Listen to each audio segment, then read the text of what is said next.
But our political movement, our side of political thinking, has been for the last 56 years pushing an ideological line which is different from some of the other groups. Our differences started in the 1960s. Some of our people were talking of being flunkies of other forces, being agents, really, of foreign interests. And we rejected that. We said this was very bad for us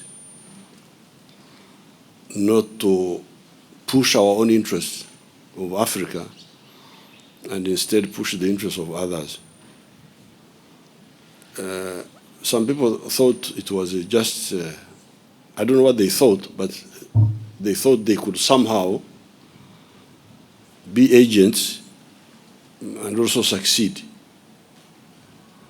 So Africa got divided from that time, and a minority of our leaders, at that time, of course, we were young, were following other elders.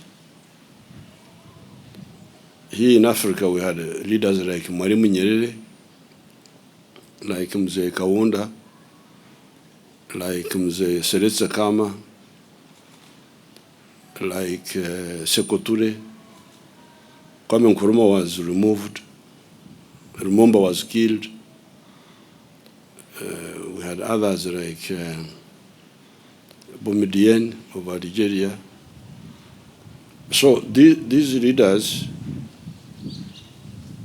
with us following them, we eventually evolved 4 principles after a long time, but the initial sentiment was independence. We don't want to be flunkies of anybody. Now, as we went along, especially we who were younger, had time now to elaborate more the sentiment into principles. And the principles we evolved were 4. Number 1, patriotism. You must love Uganda as a whole because you need it. You need it for the prosperity of our people. First of all, because of the market, because Uganda market is good for the producers of goods and services, irrespective of what tribe they come from. So we rejected the line of sectarianism, tribes, religion. We rejected it. We said this is not serving our interests. Because if I am a cattle keeper like myself, I produce milk, I produce beef. Who are my friends? My friends are the ones who buy the meat and who buy the milk. And you find my tribe, they actually don't buy my milk. Why? Because they have the same product. They have milk, I have milk, so they don't buy from me, I don't buy from them. So when you push that line of identity, politics of identity, we are this tribe, we are that religion, how will you ensure prosperity? So therefore, principle number 1, eventually, although initially it was sentiment, feeling, anger, but when we analyzed more, we found that there were actual reasons, not just sentiment. And number 1 was patriotism. Love Uganda, down with sectarianism, down with the politics of identity. But then we saw that if the African people wake up and start producing goods and services, even the internal market of Uganda will not be enough. Because like as I'm speaking now, we've got surplus of everything.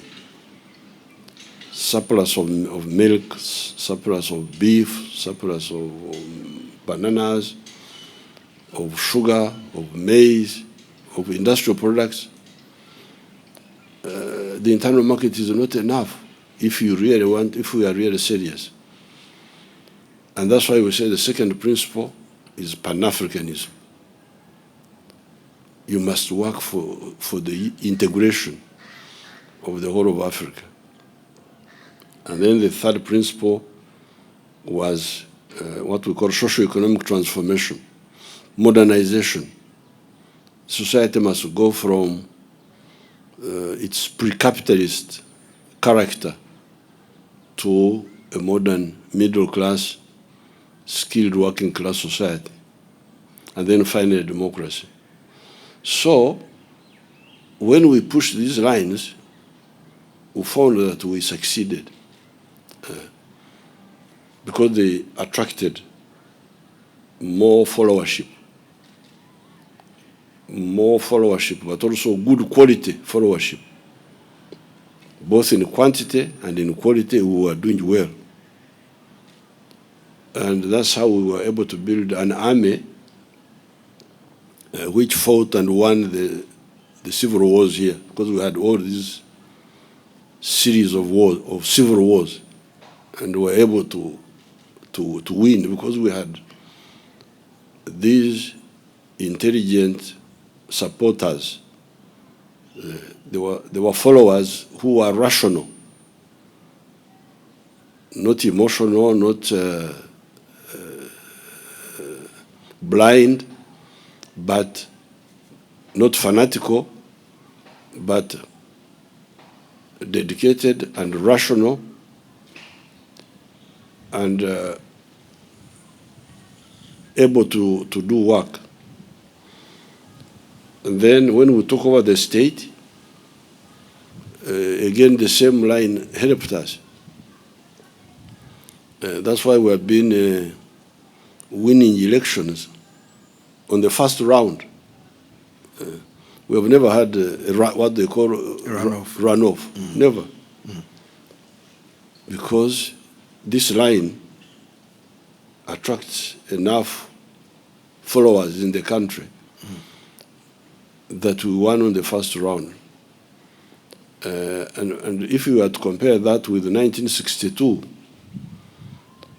when we had the only elections, there were two elections. One was 1962, and the other one was 1980, after 18 years, right, which was chaotic. But in the 1962, nobody could win even 40%.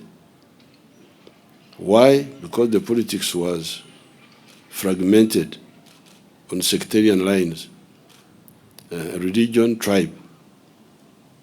You couldn't get a religion which was even 40%. Nor could you get a tribe which was even 18%. So this line of ours helped us to build an army, win the civil wars, because there were many, it was not one, and have reasonable unity after. There are still those who don't support us, but they are a minority. Always. So the chaos you see in Africa, because we are talking of security, right, is because of ideological bankruptcy. It is caused by ideological bankruptcy. Some of it supported by foreigners. In fact, most of it supported by foreigners. But with local input. Because even here they try to bring it, but we defeat them. We out-argue them. So our role in Africa, it can only be two elements. Element number one, to tell the Africans the medicine we used. Because there is this medicine which seems to have helped us. So when I meet, wherever I meet, I say, please, the antibiotic I used. And the antibiotic has 4 elements: patriotism, Pan-Africanism, socio-economic transformation, and democracy. And secondly, where our help is required, we help. And we are able to help. Our soldiers will go anywhere, and they will not say, oh, why are you taking me to Somalia? Because he knows. He knows that for the future of Africa, Somalia needs Uganda, and Uganda needs Somalia. And so that's our relationship with the security issues you are talking about.